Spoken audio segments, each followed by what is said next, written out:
Selamat pagi, salam sejahtera para hadirin sekalian. Pertama sekali mungkin saya mengucapkan terima kasih saya kepada Timbalan Pengerusi MPMS, Dr. Azhar Ibrahim dan juga guru saya ya, Cikgu Yatiman, Prof. Hadijah, Dr. Roza, Dr. Noraini dan hadirin yang lain ya. Baik, jadi hari ini saya akan berbagi tentang produksi atau penghasilan ilmu oleh penulis abad ke-19. Perkongsian hari ini berdasarkan kajian sarjana saya di mana saya telah mengkaji pemikiran dan teks 6 orang penulis alam Melayu. Munshi Abdullah, Raja Ali Haji, Abdullah Al-Misri, Ibrahim Munshi dan Ahmad Syawal daripada Sarawak. Namun untuk hari ini saya akan hanya menyentuh 2 tokoh iaitu Munshi Abdullah dan anaknya Ibrahim Munshi. Baik, jadi kenapa teks klasik Melayu ini penting walaupun sudah berzaman lamanya? Termaklum teks Melayu klasik merupakan dokumen penting yang merakam perkembangan sosial, budaya dan sejarah serta mencerminkan pemikiran dan nilai-nilai masyarakat Melayu.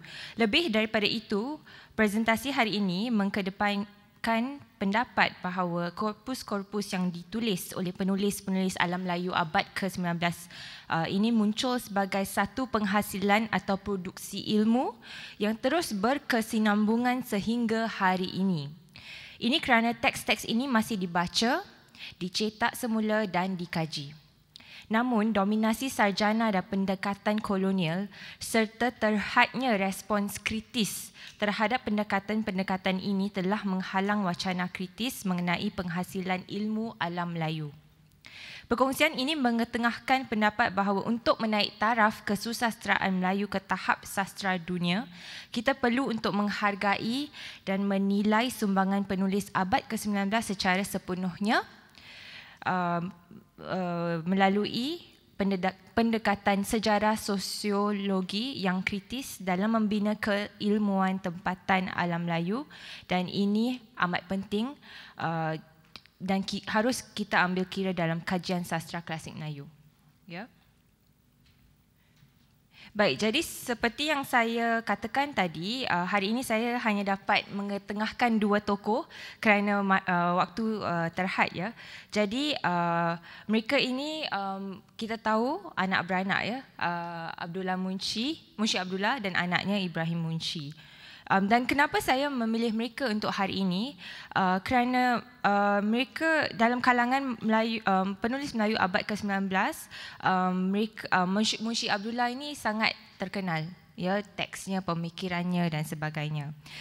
Tapi anaknya pula sebaliknya tidak berapa begitu terkenal, dan ini penting kerana dalam mengkaji pemikiran penulis kita harus lihat yang mereka yang popular dan juga mereka yang tidak menonjol sangat. Kenapa? Ini akan membantu kita untuk melakarkan ideologi dan juga kenapa, apakah sebab-sebab salah satu menonjol dan lagi satu mungkin tidak kita selalu dengar ya. Dan kadang-kadang mereka juga penting kerana banyak mengandungi respons terhadap penjajahan ataupun mereka berhubung secara langsung dengan penjajahan. Ya, kriteria sebegini penting dalam menelusuri respons penulis tempatan atau alam Melayu terhadap perubahan sosial dalam masyarakat pada waktu itu, sekaligus menekankan sumbangan mereka terhadap penghasilan ilmu. Ya. Kedua, kajian yang saya lakukan ini juga meneliti kesarjanaan kolonial terhadap teks Melayu klasik ini, khususnya tulisan tokoh kolonial British. Ya. Hal ini penting untuk kita memahami ciri-ciri serta motivasi penghasilan ilmu kolonial yang telah mendominasi kajian teks Melayu klasik pada zaman kontemporari dan juga hari ini. Ya. Jadi bagaimanakah kita meneliti dan menilai penghasilan ilmu mereka? Kita harus melihat pemikiran dalam karya mereka, penyebaran dan juga wacana yang tercipta daripada karya-karya mereka. Ya, jadi soalan-soalan yang mungkin kita ingin tanyakan sedang kita meneliti penghasilan ilmu ini ialah apakah idea yang dikemukakan oleh penulis-penulis Melayu, dan seterusnya bagaimanakah karya-karya mereka dimanfaatkan, digunakan dan disebarkan dalam bentuk dan cara apa pada zaman tersebut dan juga zaman berikutnya. Ya. Ketiga, bagaimanakah sarjana dan penulis kontemporari atau hari ini menggunakan karya-karya ini dalam pelbagai bidang kajian. Keempat, mengapa sesetengah penulis Melayu abad ke-19 sangat menonjol, ya, seperti Munshi Abdullah, Raja Ali Haji, dan ada yang diketepikan seperti Ibrahim Munshi, Ahmad Syawal, Abdullah Al-Misri dan sebagainya. Ya.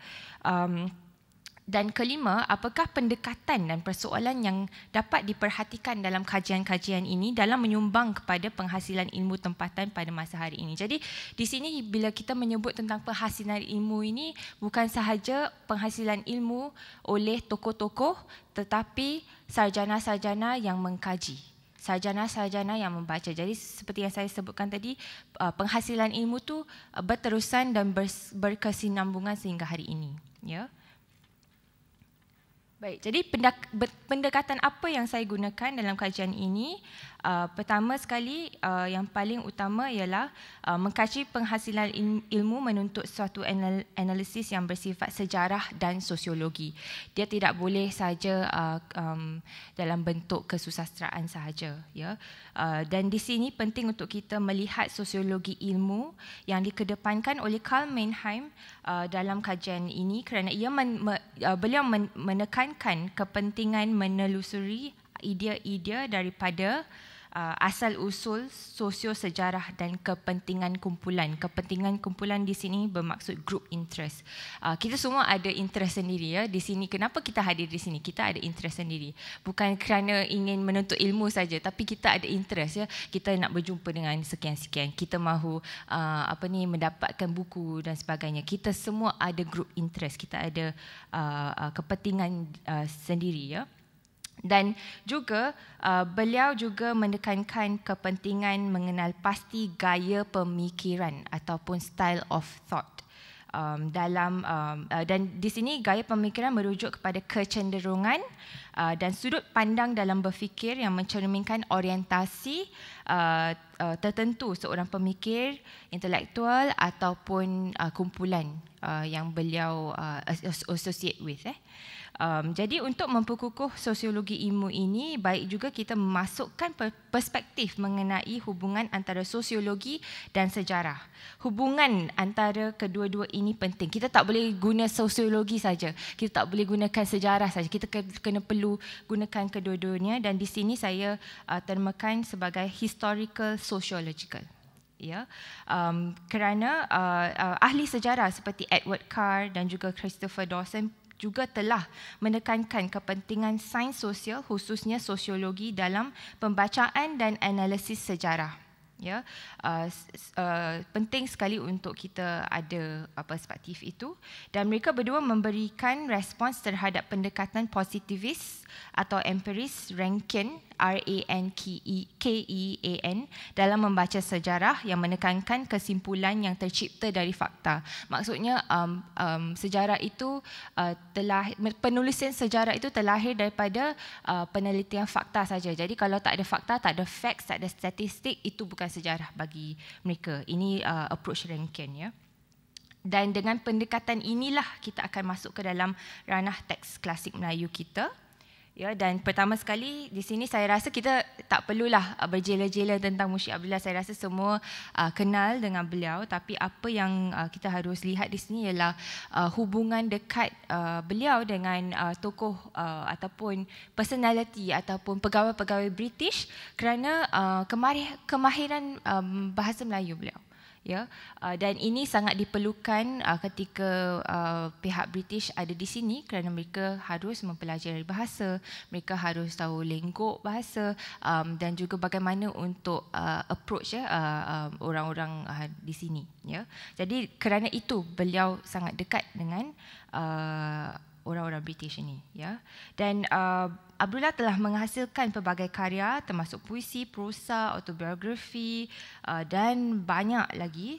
Tapi hari ini saya hanya ingin memfokuskan kepada penghasilan ilmu yang terkandung dalam kisah pelayaran Abdullah, dan hikayat Abdullah. Ya, ini kerana seperti yang saya katakan tadi, kandungan karya-karya ini merangkumi respons Abdullah terhadap penjajahan dan feudalisme. Ya, dan karya-karya ini juga dipilih kerana ia telah mencetuskan banyak sekali kajian, ya, dan dengan menggunakan pendekatan sejarah sosiologi, saya akan menganalisis sumbangan Abdullah terhadap penghasilan ilmu alam Melayu melalui karya-karya yang saya sebutkan tadi. Ya. Jadi di sini baik kita lihat penyebaran korpus Munshi Abdullah yang sangat yang berlaku dengan mungkin secara cepat. Kenapa? Kerana mesin cetak diperkenalkan pada waktu itu, dan pada tahun 1817 ia diperkenalkan di Melaka. Dan seterusnya pada tahun 1822 ia telah diperkenalkan di Singapura, dan ini telah membantu penyebaran karya-karya Munshi Abdullah dengan serta-merta, ya. Dan faktor yang kedua ialah karya-karya Abdullah ini digunakan secara meluas di sekolah-sekolah sebagai buku teks di tanah Melayu, dan juga di Hindia Belanda, Dutch East Indies, ya, juga, ya. Dan minat kolonial, minat penjajah di sini memainkan peranan yang penting, ya. British mempunyai minat khusus terhadap karya-karya Abdullah. Tadi kan saya sebutkan group interest, ya. Apa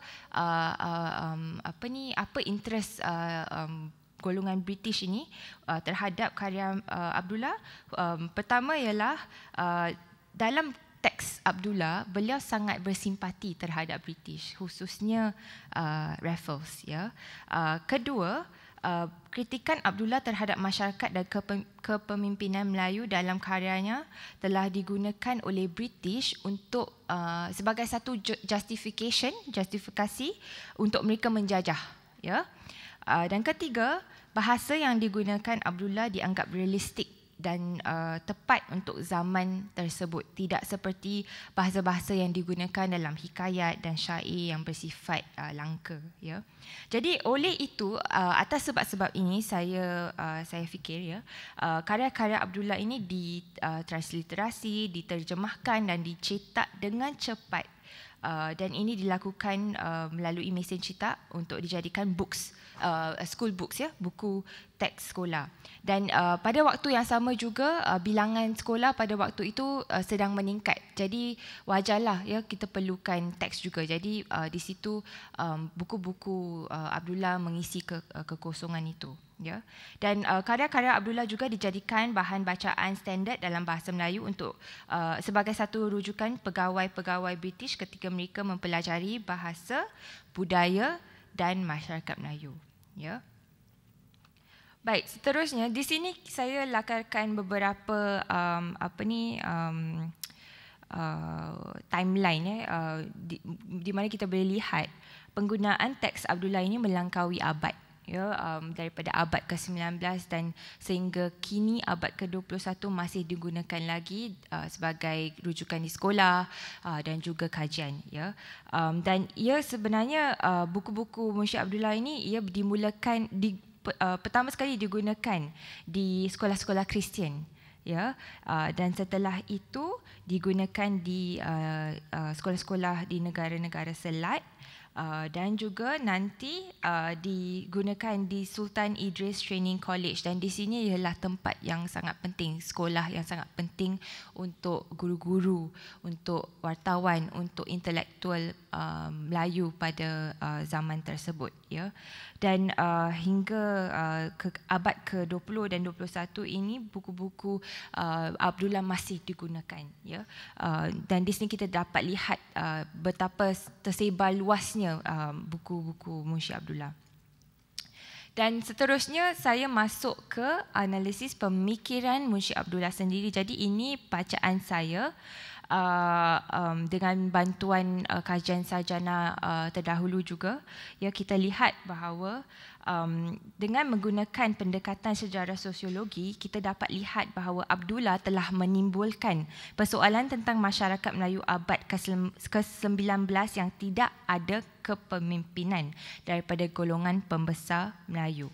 Ya, tidak ada kepemimpinan, dan kerana ini beliau mentafsirkan atau menggunakan istilah bodoh dalam teks-teksnya, dalam Hikayat Abdullah dan juga Kisah Pelayaran Abdullah. Jadi sangat menonjol penggunaan bodoh ni. Saya pernah kira, saya rasa nak dekat 40 ke 50 kali beliau menggunakan perkataan bodoh atau kebodohan ini, ya.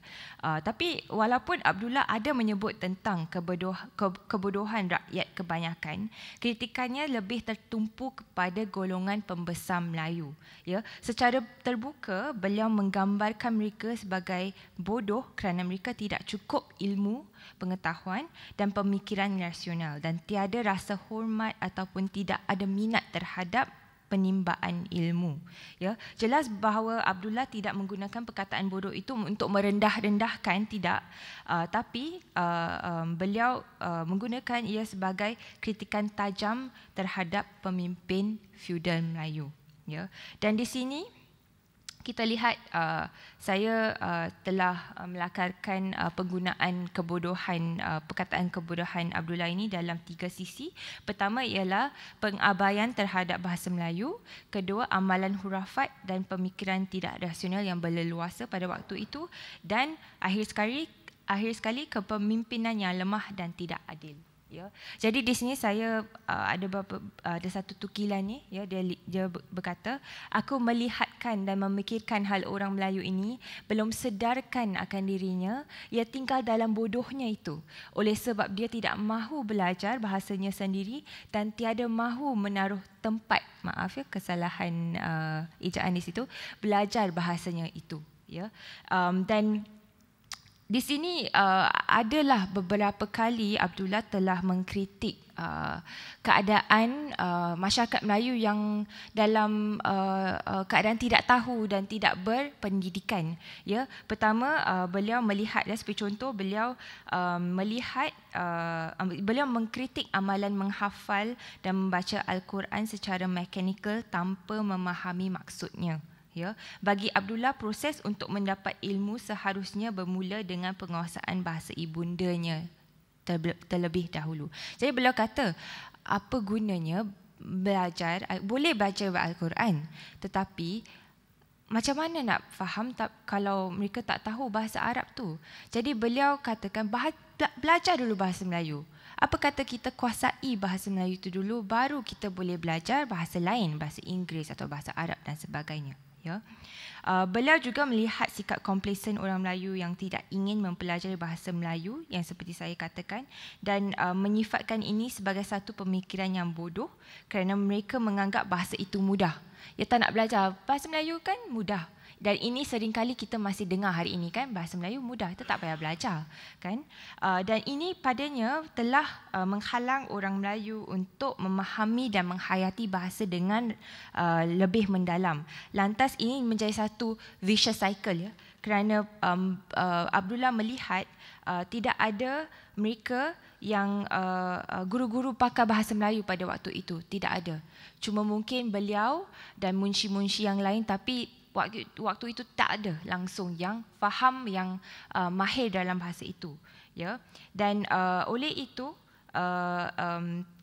golongan yang berpendidikan dalam masyarakat Melayu itu hampir tidak wujud, ya. Apalagi pemimpin yang berpendidikan, langsung tidak ada. Itu adalah pemerhatian Abdullah. Ya, dan kerana ini semangat dan falsafah intelektual dan falsafah intelektual itu tiada dalam masyarakat tersebut. Ya. Seterusnya beliau juga mengkritik amalan khurafat dan pemikiran yang tidak rasional. Kenapa? Kerana tidak ada pelajaran, tidak ada pendidikan. ya. Dan ini semua tukilan yang beliau saya ambil yang menunjukkan bagaimana masyarakat kebanyakan juga kerana tidak berpendidikan, mereka juga ada pemikiran tidak rasional yang khurafat. Ada satu kali itu Abdullah melihat ada pawang ini dengan gajahnya, ya, seperti dia nak buat magic trick lah. Jadi dia nak diamkan gajah ni yang sedang marah, ya. Jadi pawang itu membacalah tak tahu ayat apa, dan tiba-tiba gajah itu pun senyap, dan orang-orang sekalian di situ semua lihat, oh, pawang ni ada magic lah, ya, ada buat silap mata. Tapi Abdullah melihat, tidak, bukan ada magic. Gajah tu sebenarnya dia dah laparkan beberapa hari. Jadi kalau kasih makanan sikit, diamlah dia. Ya, jadi di situ dia lihat kanak-kanak pun dapat memikirkan itu. Dan ini ialah simptom masyarakat yang tidak mempunyai kepemimpinan dalam pemikiran intelektual dan pendidikan. Ya, itulah yang Abdullah lihat. Dan kerana ini. Kerana golongan pembesar tidak berpendidikan ataupun tidak minat dengan aktiviti intelektual, ini telah menular kepada rakyat. Jadi kalau pemimpin saya tidak belajar, saya nak belajar buat apa? Saya tak ada contoh teladan. Ya, itu ialah apa yang Abdullah lihat. Ya. Seterusnya, beliau juga lihat kepemimpinan yang lemah dan tidak adil, ya, kerana tidak peduli terhadap perkembangan intelektual. Ini telah menyebabkan pembesar-pembesar Melayu itu sibuk dengan gejala-gejala yang tidak baik, ya, seperti berjudi, seperti menghisap candu, berbelanja yang tidak perlu, dan pada tahap yang lebih teruk memudaratkan rakyat. Ya, kerana apa? Kerana sibuk berperang dengan satu sama lain. Ya. Dan bagi Abdullah, gejala-gejala ini dapat dielakkan sekiranya golongan elit pembesar Melayu celik dan sedar tentang pemikiran dan nilai-nilai Islam yang boleh mereka peroleh melalui pendidikan. Dan di sini Abdullah sangat menekankan kepentingan kitab tajus Salatin. Ya. Dan bagi Abdullah, sebab itu tiadanya nilai egalitarian dan peri kemanusiaan dalam pemikiran sosial para pembesar Melayu. Ya, dan ini telah menyebabkan sistem nilai mereka itu menjadi rosak. Ya, dan ini telah menumbuhkan penindasan dan ketidakadilan dalam masyarakat tersebut. Ya, dan tiada dorongan untuk melakukan pembaharuan sosial juga, kerana pemimpin tidak memikirkan itu. Mereka tidak memikirkan tentang mengembangkan sayap intelektual ataupun mendapatkan pelajaran. Ya. Dan sebenarnya tadi satu contoh yang saya lupa nak sebut ialah Abdullah melihat bagaimana pihak British ingin menghantar, ya, Sultan Hussein di Singapura untuk belajar anaknya. Ya. Beliau katakan, marilah saya hantar awak ke negeri Inggeris untuk belajar. Ya. Tapi Sultan Hussein tak nak. Dia kata, tak perlulah, saya tak nak berpisah dengan anak saya. Jadi di situ Abdullah kata, kenapa awak tak nak hantar pula? Awak tu tak berpendidikan. Sekarang ni tak nak hantar. Lagi bodohlah jadinya. Ya, jadi itu ialah pemerhatian Abdullah. Ya.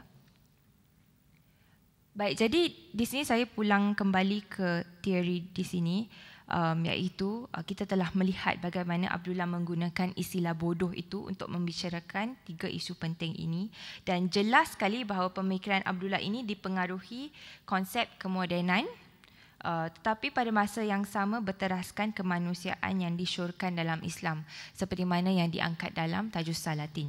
Ya. Dan di sini dengan cepatnya saya ingin menunjukkan bagaimana pihak British merupakan salah satu golongan pertama yang menganggap beliau ini sebagai bapa kemodenan. Ya. Mengkaji, membaca dan mengkaji teks-teks Abdullah, dan sarjana Belanda juga sebegitu, ya, mengangkat beliau sebagai pelopor bagi kesusasteraan moden Indonesia. Tapi kita harus sedar bahawa sudut pemikiran yang digunakan ialah bersifat orientalis, ya, oleh pengkaji-pengkaji kolonial ini, ya. Dan kenapa pembacaan kolonial ini bermasalah? Kerana analisis kolonial menggunakan beberapa andaian yang bermasalah, ya. Dalam penulisan mereka tidak mengkaji, meneliti pemikiran Abdullah secara menyeluruh, ya. Tidak ada usaha untuk mengaitkan teks dengan milieu sosial yang lebih meluas. Konteks dan juga ideologi, tidak ada kaitan itu, ya. Contohnya Winstead ya, tidak melihat keupayaan Abdullah menulis dan mengkritik kerana konteks sosial Abdullah, tapi beliau mengatakan Abdullah ini sangat bagus kepengarangannya kerana beliau ni ada keturunan India. Sebab tu dia tu menulis secara baik sekali. Orang Melayu tak boleh menulis macam ini. Ini Winstead katakan, ya. Dan ini sebenarnya mengkaji asal usul ataupun mengaitkan kepenulisan itu dengan bangsa atau ras ini ialah salah satu ciri pendekatan orientalis, ya. Dan ini nanti menular kepada pengkaji-pengkaji di sini juga di alam Melayu, ya. Baik, seterusnya ialah kajian kontemporari awal abad ke-20. Ya, di sini saya melakarkan jenis-jenis kajian yang terhasil daripada pembacaan teks-teks Abdullah. Pertama sekali ialah sastra filologi dan juga seterusnya ialah nativis, ya. Sastra filologi kenapa? Kerana di sini sastra filologi ialah untuk kajian yang menelusuri asal usul, ya, dan jenis-jenis teks. Teks ini, penerbitan ini, lihat dia macam mana kandungannya, bagaimana kandungan isi teks ini berbeza daripada penerbitan yang lain. Itu ialah sastra filologi, ya. Dan di sini kita lihat pengkaji, ya, melihat gaya pemikiran, penulisan, bentuk poetika dan sebagainya. Dan pada masa yang sama, pada abad ke-20 itu terlahir juga kajian atau sudut pandang nativis, ya. Di sini nativis bermaksud mengangkat budaya sendiri dan menolak yang lain. Bahasa Melayu yang bagus, bahasa lain tak bagus, bangsa Melayu bagus, bangsa lain tak bagus. Jadi ada sifat-sifat rasisme di situ, ya. Dan kenapa ada penimbulan sudut pandang ini? Kerana pada waktu itu tanah Melayu ingin merdeka, ya, dapatkan kemerdekaan. Dan pada waktu yang sama, di situ yang saya sebutkan tadi, Sultan Idris Training College, ya, baru terlahir dan banyak wartawan, guru-guru pemikir datang daripada sekolah itu dan mereka ada semangatlah ingin mencapai kemerdekaan, dan di situ terlahirnya pembacaan sebegini, ya. Secara amnya mereka menolak bacaan kolonial para kolonial secara dismisif. Ya, maksudnya tidak baik dan sebagainya, tapi mereka tidak memikir ulang, mereka tidak memberi alternatif kepada bacaan-bacaan ini, dan juga mereka meromantisasikan budaya Melayu, ya. Baik, jadi di sini kita lihat kedua-duanya dibelenggu oleh pola pemikiran dan analisa orientalis, ya. Di sini secara cepat, ya, saya tunjukkan bahawa kenapa pembacaan sastra filologi ini bermasalah, kerana ia menggunakan pola pemikiran yang sama seperti orientalis, ya.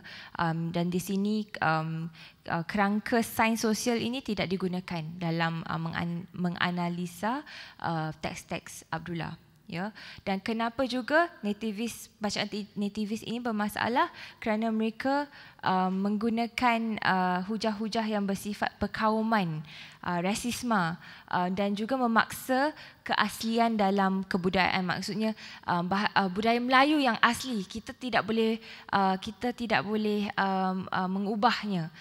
Dan Abdullah itu dilihat sebagai orang yang bukan Melayu kerana beliau telah menggunakan istilah bodoh. Ya, kita tak boleh cakap orang Melayu bodoh, tak boleh. Kita kena sayang orang Melayu, betul, tapi dengan cara apa? Ya, jadi ini ialah tukilan-tukilan yang kita dapat lihat yang digunakan dalam pembacaan teks Abdullah. Abdullah dipanggil orang yang kacau, dilabel Abdullah Padri kerana beliau menterjemah Bible, ya, dan beliau juga dipanggil pengkhianat. Ya, dan sebagai satu alternatif terlahir juga pembacaan sejarah sosiologi yang bertempat di Pengajian Melayu, waktu itu Universiti Melaya, tapi sekarang ini dipanggil National University of Singapore. Ya, di situ kita lihat pembacaan sejarah sosiologi ini dikedepankan oleh Syed Hussein Alatas dan nanti digunakan oleh Chaudhry Ma'ruf, Chanya Muzaffar dan juga Azhar Ibrahim. Ya, jadi di sini kita melihat sarjana-sarjana ini menggunakan pembacaan sejarah sosiologi untuk menilai pemikiran Abdullah secara sepenuhnya tanpa mengaitkan apa-apa label-label bahawa Abdullah itu padri lah dan sebagainya. Ya, dan teks-teks ini digunakan untuk menghasilkan teori tentang masyarakat pada zaman abad 19, ya, daripada kepemimpinan, pendidikan dan sebagainya. Ya. Dan secara cepatnya saya perkenalkan Ibrahim Munshi di sini. Kalau kita lihat Munshi Abdullah itu hasil karyanya telah dikaji, disunting, dicetak dan sebagainya. Anaknya pula tidak popular sangat. Okey. Jadi di sini saya ingin mungkin berikan beberapa sebab, nanti kita akan lihat kenapa Ibrahim Munshi ini tidak sepopular ayahnya. Tapi pertama sekali mungkin kita boleh lihat siapa beliau. Ya, beliau sebenarnya dilahirkan di Melaka juga, mempunyai kepakaran bahasa. Beliau bersekolah dengan Abu Bakar, ya, Sultan Abu Bakar waktu kecil, dan selepas itu bekerja sebagai guru bahasa, penterjemah dan sebagainya.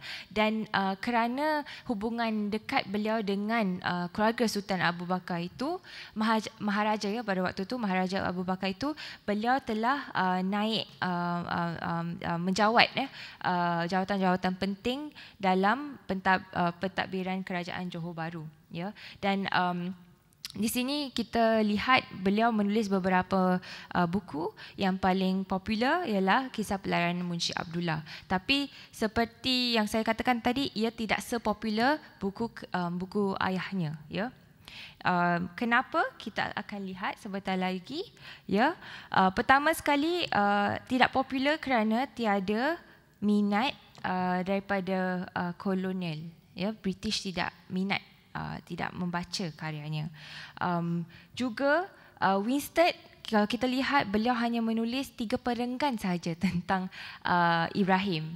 Ya, dan selepas itu tidak ada apa-apa lagi tentang Ibrahim. Dan di sini penting untuk melihat kajian Winstead kerana kajian Winstead itu telah menjadi dasar pengkaji-pengkaji tempatan alam Melayu pada abad ke-20. Jadi kalau kita tidak lihat nama Ibrahim itu, pengkaji itu pun tidak mengambil kisahlah, ya. Oh, Ibrahim itu anak Munshi Abdullah. Okey, move on, kan?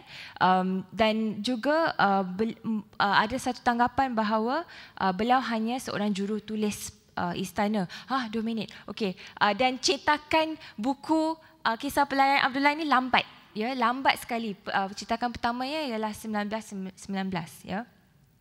Dan ini merupakan beberapa idea beliau yang beliau ketengahkan. Jadi kita dapat lihat kritikan yang beliau ketengahkan dalam buku itu menjadi satu kesinambungan daripada pemikiran Abdullah. Ya. Dan pembacaan kolonial ada juga memberi perhatian, tapi lambat. Ya, yang paling awal ialah daripada Amin Sweeney dan Phillips. ya. Tapi mereka tidak mengkritik pemikiran Ibrahim atau menilai pemikiran Ibrahim, tapi mereka melihat kepada kepenulisan dan sebagainya, ya. Ada juga pembacaan historiografi, dan ini pertama kali dikaji oleh Muhammad Fazil Osman, tapi beliau melihat kepada sumber kisah pelayaran Ibrahim sebagai satu sumber sejarah saja, tidak lebih daripada itu, ya. Dan terdapat juga pembacaan sastra, tapi pada waktu yang sama ia menggunakan pola pemikiran yang sama, pola pemikiran orientalis juga, ya. Dan di sini bagaimanakah kita menghasilkan ilmu tempatan atau alam raya secara mandiri? Pertama sekali kita kena fikir ulang pembacaan yang sedia ada. Kita harus menggunakan perspektif sains kemanusiaan, social science, dalam mengkaji sastra, baik pun sastra klasik ataupun moden. Kita harus memperlihatkan nilai kemanusiaan universal yang mengangkat keadilan dalam teks-teks ini. Kita harus melihat idea-idea penulis-penulis ini. Tapi pada waktu yang sama, kita juga tidak boleh bersifat romanticizing, ya. Semua penulis kita bagus, semua penulis kita tidak bermasalah, bagus-bagus belaka idea yang diketengahkan itu. Tidak boleh. Kerana apa? Kalau kita kita menggunakan pemikiran itu, kita sama seperti pengkaji nativis juga, ya.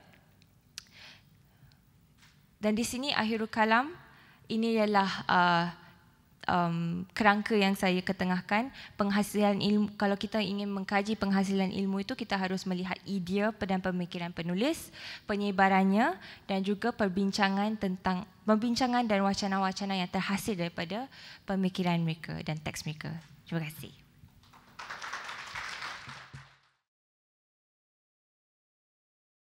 Bismillahirrahmanirrahim. Assalamualaikum warahmatullahi taala wabarakatuh.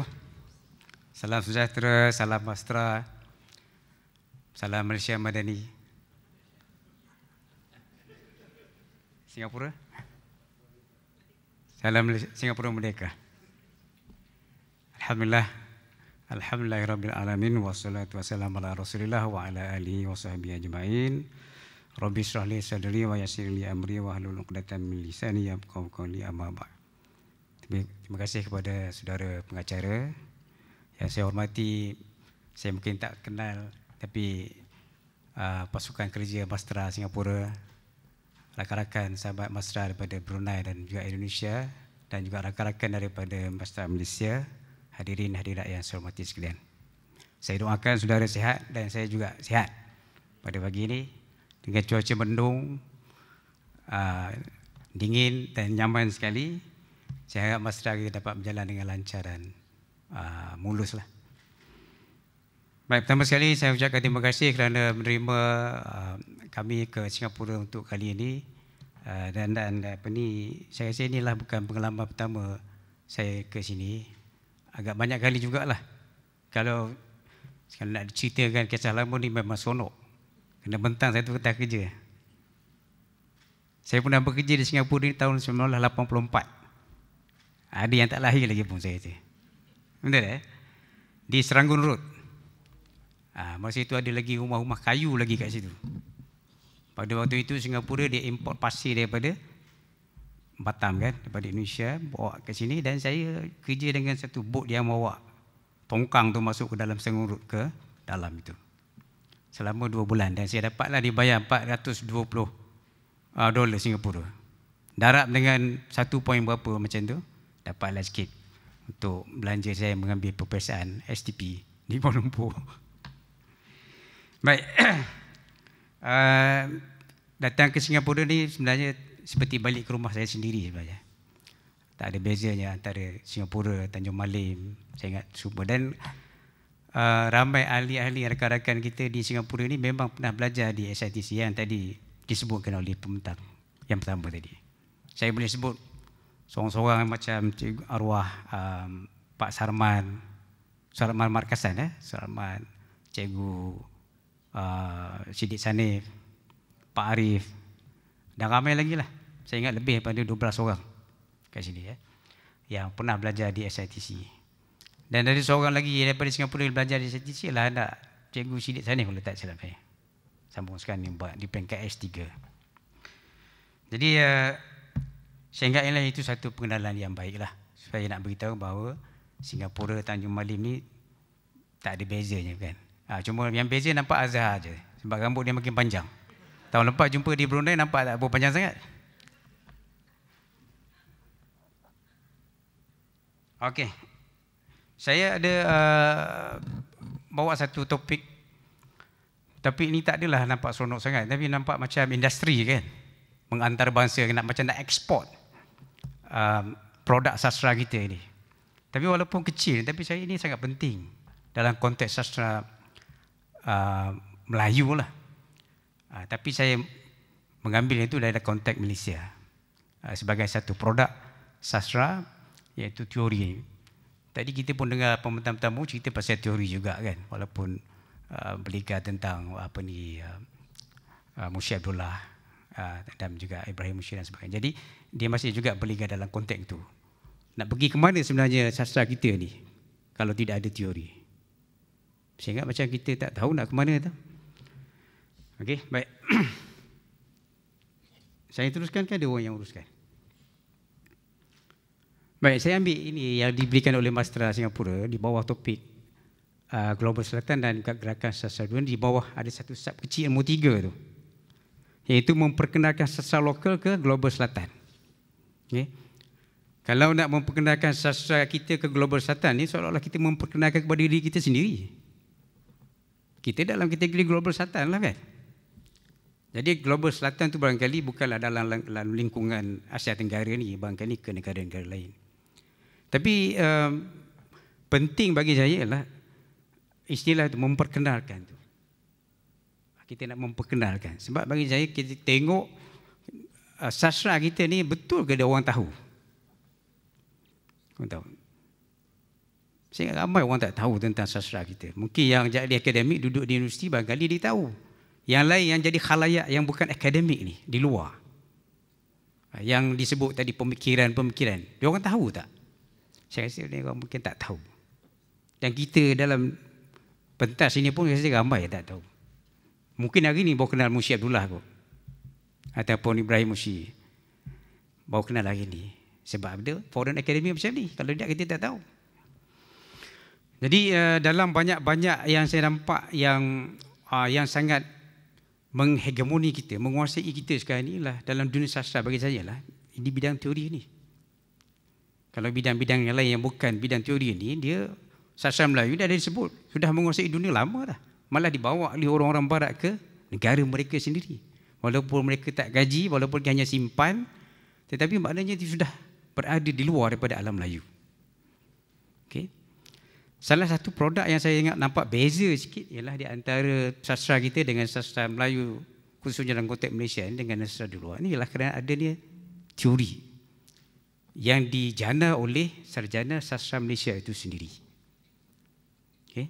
Kalau saya nak sebut sastra Melayu, dia barangkali tak saya spesifik merujuk kepada sastra Melayu yang bagaimana. Mungkin Melayu Singapura lain, Melayu di Indonesia lain, Melayu di Brunei lain. Tapi saya spesifik sastra di Malaysia lah. Sebab sarjana yang melahirkan teori ini pun kebanyakannya lah datang daripada Malaysia, itu dia. So saya ingat topik ini sangat menarik. Kita harus memperkenalkan, bukan saja membicarakan, mewacanakan, menarasikan saja, tapi harus kita melihat sastra itu sebagai satu produk yang boleh diperluaskan, disebarkan dan dijual. Saya pakai istilah jual saja. Menjual bukan bermakna dalam arti kata nilai wang ringgit. Ada orang menjual harga diri. Ada orang jual harga diri. Tapi bukan dinilai dengan harga ringgit, tapi dengan maruah. Tapi ini kita harus, dia tak boleh hanya sekadar kita berada di dalam sastra kotak. Istilah saya pakai, istilah kotak itu bergerak dalam lingkungan kita saja, tapi kita tak dikeluarkan. Nasib baiklah adalah sikit peranan penjajah buat balik sastra kita ke tempat dia. Kalau tidak, tak ada sastra kita di luar negara. Sekarang ni orang masih mendakwa ada lebih kurang 260,000 lebih manuskrip Melayu ada di pelbagai pelosok dunia kan? Masih banyak. Itu bukan kita yang menghantar, mereka yang mencuri buat balik ataupun hadiah-hadiah yang diberikan oleh penduduk tempatan kepada mereka sebelum mereka balik ke Eropah khususnya. Okey. Baik, mengapa teori sasar Malaysia? Saya menyebutkan teori sasar Malaysia ini sebab pertama sekali dia dijana ataupun dihasilkan oleh sarjana-sarjana kebanyakannya adalah daripada Malaysia. Saya tak pasti daripada Singapura. Saya rasa belum ada lagi lah. Saya rasa. Ataupun di Brunei. Ataupun di Indonesia. Di Indonesia ada beberapa percubaan untuk menghasilkan teori dengan menggunakan elemen-elemen yang berasaskan kepada etos masyarakat Jawa, istilahnya. Tapi saya ingat tak dikembangkan. Okay. Dan kalau kita lihat kebanyakan negara yang dalam praktis akademiknya hampir keseluruhannya memang bergantung kepada teori ataupun metod yang datang daripada barat. Kita ambil daripada dia. Sama ada kita ambil, kita belajar ataupun kita diajar. Saya percaya sebahagian besarnya hampir 90% kita bergantung sepenuhnya daripada barat. Mungkin sikit ambil daripada India. Teori-teori yang berkaitan dengan estetik. Tapi bila kita tengok, kita mengambil, belajar daripada teori-teori mereka ni. Jadi saya tak payah bagi contoh banyak lah. Tadi pemakalah pertama dah bentang dah. Bagaimana sosiologi punya pendekatan tu sendiri pun agak terlalu bermasalah nak menginterpretasi pemikiran karya-karya kita. Okay? Sehingga kan kita tak nampak yang sebenarnya secara dekat elemen etos masyarakat kita tu berasaskan teori-teori yang ditawarkan oleh barat ini. Akhirnya kita terperangkap dalam kotak itulah. Sebab jiwa kita ni, saya tak pastilah saudara, tapi kan saya percaya seseorang yang jiwa dia tu, kalau dia tu Melayu, dia akan menulis atas esensi dia sebagai seorang Melayu dia. Walaupun dia menulis dalam karya bahasa Inggeris. Kalau dia tu seorang Tionghoa, dia akan menulis berkarya berasaskan esensi dia sebagai seorang Tionghoa. Seorang India pun begitu, seorang Barat pun begitu. Okey. Kalau kita menulis dalam bahasa Inggeris sekalipun, tapi esensi hakikat diri kita ni sebagai orang Melayu, pemikiran kita sebenarnya adalah berteraskan kepada hakikat kita, esensi kita sebagai seorang Melayu itu. Walaupun kita memang menulis dalam bahasa Inggeris. Jadi maknanya apa? Bahasa yang kita pakai untuk menulis itu dia tak sampai menjejak kepada etos bangsa kita. Dia hanya sekadar sebagai komunikasi saja untuk menyampaikan ilmu, nak menyampaikan pemikiran kita. Baik, saya mengambil teori-teori ini. Satu lagi ialah agak menarik. Sejak penghujung tahun 1980-an dan hingga kini ni, teori ini memang bagi saya lah, dia sangat berdaya saing lah dalam konteks sasar di Malaysia sekurang-kurangnya. Maknanya dia boleh menjadi alternatif kepada teori-teori yang ada dari barat. Bukan maknanya kita tolak terus teori datang daripada barat, itu bukan. Sebagai alternatif untuk dijadikan alat untuk mengkritik, menganalisa, menginterpretasi karya-karya di dalam konteks sekurang-kurangnya dalam konteks masyarakat Melayu itu yang dihasilkan karyanya oleh pengarang-pengarang ataupun penulis-penulis Melayu itu sendiri. Saya dapati ada 9 buah teori yang pernah diperkenalkan dan mengisi khazanah sasar Malaysia sejak daripada tahun 1989. Ini ialah mungkin sangat familiar juga di Singapura ni. Sangat pernah diajar, kalau tak silap sajalah, oleh Dr. Manas Kana masa pernah dia belajar di sinilah. Saya ingat Prof. Haji Jam mungkin tahulah. Ada pernah sekali. Dia pun lama juga di sini dulu, pernah dia belajar di sini. Termasuk juga sewaktu dia mengajar di Sumatera, di USU. Ada, saya letak 9. Putika Sasar Melayu oleh Muhammad Haji Saleh, Pengkaedahan Melayu oleh Hashim Awal, Takmilah Syafi'i, Tekdelisme oleh Manas Kana, Persatuan Baru Muhammad Afendi, Rasa Fenomenologi oleh Suhaimi Abdul Aziz, Konsepsi Kata Kunci SPB 4K Muhammad Yusuf Hassan dan Estetika Bersepadu oleh Ali Pali. Dia mungkin ada banyak lagi, tetapi yang saya rasa ini antara yang sangat baik digunakan dalam amalan akademik di Malaysia. Okey, baik, kita teruskan. Sorry. Ini orang-orangnya. Jadi mungkin saudara boleh kenal lah dia orang ni ya. Shah Nur Ahmad yang ujung ini.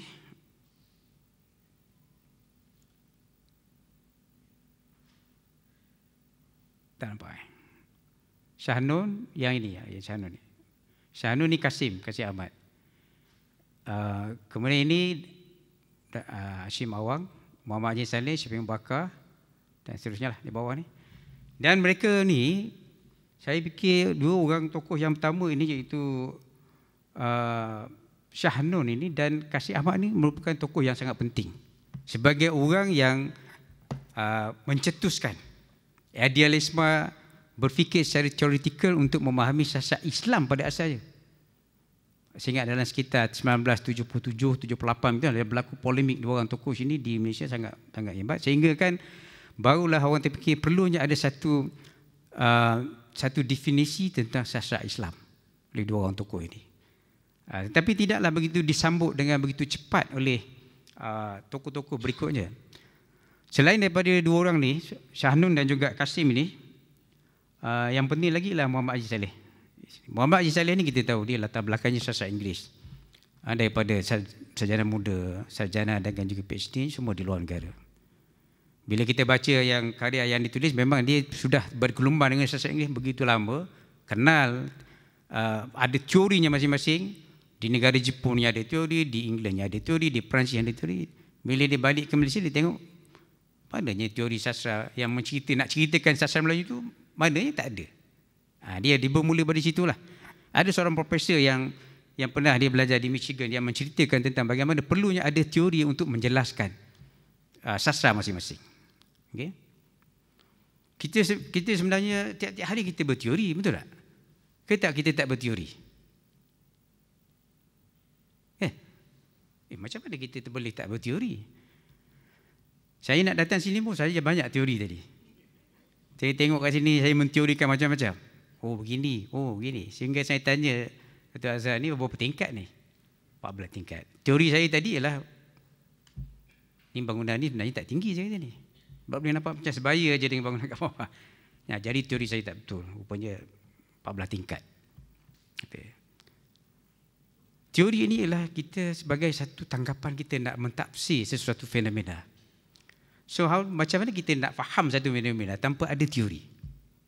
Saudara pergi ke klinik, simple analogi kalau kita pergi ke klinik, saudara masuk dalam klinik, apa yang doktor akan buat? Dia akan tanya kita sakit apa? Padahal dia doktor.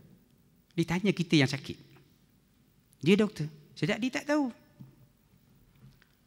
Sekurang-kurangnya doktor akan buat 4 ataupun 5 inspection dengan dia akan tanya, dia tengok suhu nganga mulut, masukkan kayu, letakkan dia punya apa kita panggil ni? Pengimbas suhu kan. Ada 4-5 tindakan yang dibuat itu barulah dia boleh buat satu rumusan. Okey? Sebelum dia tak tahu. Dia hanya boleh tahu setelah dia ada mengesan beberapa fenomena yang ada pada tubuh kita itu. Baru akhirnya dia kata saudara cik berit. Betul tak? Betul tak makan semalam makan asam betul? Cik berit. Jadi teori dia tu macam kena. Tanggapan dia macam kena. Setelah dia faham fenomena yang ada pada orang itu. Saya boleh faham tentang Melayu Singapura ini begini sebab ada teori yang menceritakan, memandu saya untuk faham. Saya boleh faham Melayu Bruneinya begini sebab ada teori yang memandu kita. Sekarang ni saya nak memahami teori pemikiran Munsyi Abdullah. Saya terpaksa kena ambil sosiologi barat. Macam mana sosiologi barat boleh nak faham tentang pemikiran Munsyi Abdullah? Sedangkan dia tak duduk dalam masyarakat kehidupan Munsyi itu. Itu dia. Dia sangat jauh dengan etos, tetapi dia nak menceritakan tentang kehidupan kita. Tentu sekali tak mungkin. Mungkin dia boleh jadi mungkin, tapi mungkin tak akan sampai dengan hampir dengan makna dia.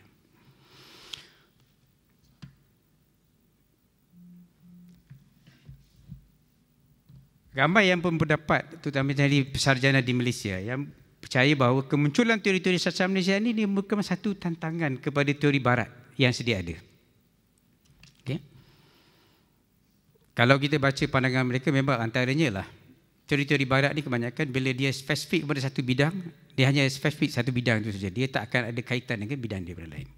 Satu lagi teori barat ni ikut pandangan beberapa tokoh, dia akan putus pada satu tahap.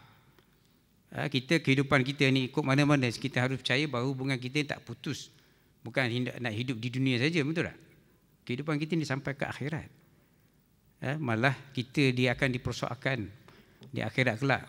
Walaupun satu perkataan yang kita terbitkan, yang kita ucapkan, yang kita tulis, itu kepercayaan kita. Malah teori harus menggerakkan kepercayaan kita sampai ke situ. Okay. Sama juga dalam kita tengok teori-teori estetik barat.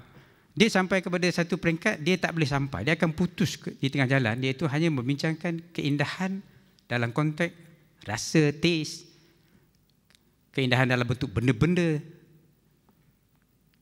keindahan dalam bentuk pengalaman, itu saja. Dia tak akan menjangkau sampai ke satu peringkat keindahan yang lebih kudus, begitu. Tak sampai. Jadi ada sarjana yang melihat bahawa cara barat melihat begitu, dia tidak membawa karya sampai kepada makna yang baik untuk pengkarya itu. Jadi membina teori sastra tempatan ini adalah teori sastra tempatan dalam konteks Malaysia ini adalah satu sebahagian daripada satu usaha untuk sebagai mengubah semula pandangan penguasaan ataupun wacana barat ini. Itu satu usul yang disebutkan oleh sarjana yang melihat pertumbuhan sastra ini, teori ini.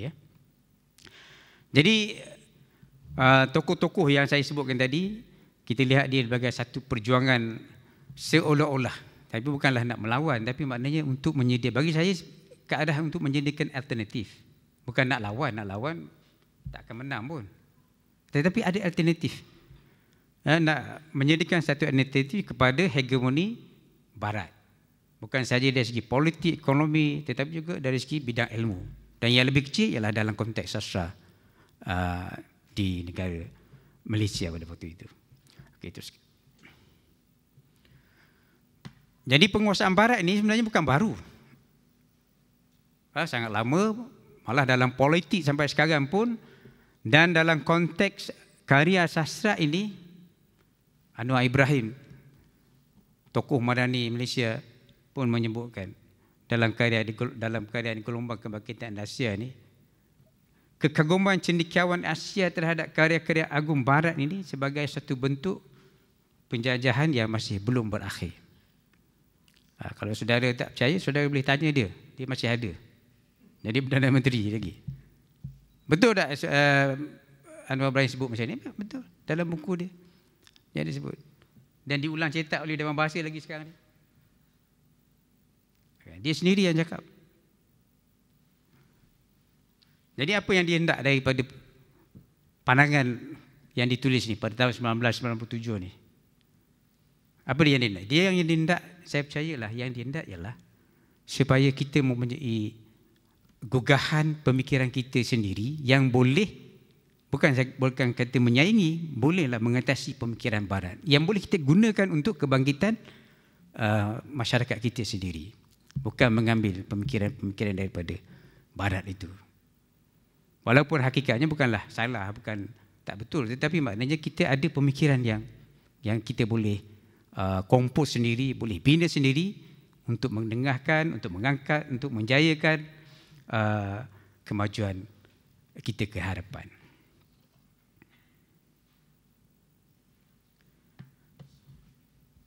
Macam mana setakat ni boleh? Boleh terus Saya kalau tak boleh saya berhenti. Sebab bercakap macam ni kan tak sama macam ceramah politik. Saya tak boleh nak janjikan apa-apa. 30 juta, 50 juta tak boleh. So, okey, baik, saya teruskan. Jadi apabila kita berada dalam dunia akademik, kita akan dapati wacana-wacana yang ditimbulkan oleh sastrawan kita, oleh ahli sarjana kita. Kebanyakannya ialah menggunakan wacana yang berasaskan kepada teori-teori barat inilah. Saudara jumpalah kat mana-mana. Kita akan jumpa bermacam-macam teori moden lah, pasca moden lah, hyper moden. Saya pun pening lah dengan moden-moden ni. Jadi kita pun ambil istilah-istilah dia, dan kita pun belajar, ambil dan praktis dalam dunia akademik kita. Jadi mau tak mau, sedar tak sedar, kita terbelenggu dalam yang saya kata itu tadilah. Akhirnya kita tak nampak kekuatan kita hanya nampak kekuatan yang datang daripada barat. Imperialism ini dalam bentuk dunia ilmu ni, kita rasa tak yakinlah, tak boleh lah. Tak boleh. Kita akan merasa tak boleh lah, tak mampu lah, tak sama lah. Kita akan macam tu. Sehingga kan kita ada syndrome of penafian terhadap kemampuan kita. Jadi kalau sudah tengok dalam tesis-tesis yang saya tengok lah, kebanyakannya memanglah sebelum terlalu banyak menggunakan itulah. Itu mungkin kerana dominasi teori-teori sudah menguasai begitu lama kan. Kalau di Malaysia saya ingat sejak pada tahun 70-an, penghujung pertengahan 70-an sudah masuk ke dalam dunia akademik. Dah belajar tentang teori. Malah kali itu boleh tengok. Kalau kita kata okey, ini Hashim Awang, dia tahu ini golongan strukturalism. Ini siapa ni Muhammad Azil, kita tahu ini golongan strukturalism Perancis lah, macam-macam lah. Sama begitu sekali ketaksuban ataupun keakraban dia tokoh-tokoh sarjana ini dengan pemikiran barat. Boleh kenal seorang-seorang, boleh tahu lah. Jadi kita anak murid ini kita ikut sajalah. Tapi sebenarnya kita juga tokoh-tokoh ini pun akhirnya ada kesedaran itu ya. Okey, teruskan. Ini ada kesedaran. Setelah 68 tahun merdeka, tahun ini 68 tahun Malaysia, ada yang menyebutkan, saudara baca buku tu lah, saudara baca buku ni, Sastra Barat dalam mengebuni sastra Malaysia. Setelah berapa tahun merdeka ni, 60 tahun lebih, kita masih lagi belum berjaya memerdekakan sastra Melayu daripada imperialism sastra Barat. Itu dia. Saya tak sebut ni ditulis oleh penulis-penulis dalam buku ni. Masih belum dapat membebaskan diri. Kita masih terbelenggu dalam idealism yang datangnya daripada Barat itu tadi. Okey, jadi kita tengok lingkungan di mana duduknya sastra, teori sastra Malaysia ni. Saya nampak duduk kat sini je lah, kat bawah ni. Sastra Nation duduk sini je. Kecil je lingkungan dia. Kalau pergi ke Asia Tenggara ni, saya ingat adalah sikit pengaruhnya dalam dunia akademik yang diajar di universiti. Tapi saya rasa dalam nak dipakai oleh pelajar, saya ingat tak jumpa. Saya tanya kawan-kawan daripada Brunei pun rasa mungkin ada, tapi tak ada rekod dia. Di Singapura pun mungkin saya rasa tak ada lagi. Ada yang pakai. Dia ajar tapi tak dipakai. Saya rasa begitulah. Dan di Indonesia, saya tak jumpa yang Indonesia pakai. Hanya ada seorang aja pakai. Itu pun bukan akademik yang duduk di universiti, itu pengkaji sastra yang independen, yang bebas ni. So macam mana nak pergi ke sastra dunia ni, sastra kat global ni, jangan kata global di dunia, ke global selatan pun tak sampai lagi ni. Nak pergi ni ke sana. Tapi adakah kita tak buat kerja langsung?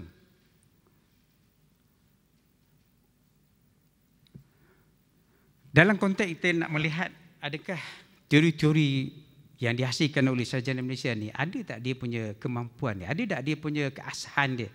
Ada tak dia punya legitimasi dia? Saya tengok dalam konteks sastra Malaysia, yes, betul, dia memang dipakai. Sama ada di peringkat sarjana S1, S2, S3 memang dipakai. Dan ramai pelajar yang hasil daripada PhD pun ramai. Dan ada teori sastra ni ada pengikut dia. Walaupun tak ramai. Ada pengikut dia. Kita boleh kenal pengikut dia. Dan digunakan dalam kajian ini memang banyak dipakai, dan digunakan dalam kritikan teknik pun ada banyak dipakai. Even dalam hadiah-hadiah sastra pun banyak juga yang menggunakan teori sastra Malaysia ni. Dan ada yang diperluaskan tafsiran dia. Saudara tahu teori takmilah oleh Syafi'i Bakar. Dia bukan saja digunakan untuk mentafsir tentang konsep takmilah itu dalam teks karya sastra, tetapi juga dalam konsep pembinaan bandar. Pembinaan bandar ni, konsep takmilah itu diperkenalkan. Bagaimana nak bina bangunan, condongnya ke mana, arah ke mana, bentuknya mana, aliran airnya ke mana, taman di mana. Konsep takmilah itu diperkenalkan dalam pembinaan bandar. Yang diperluaskan lagi. Termasuk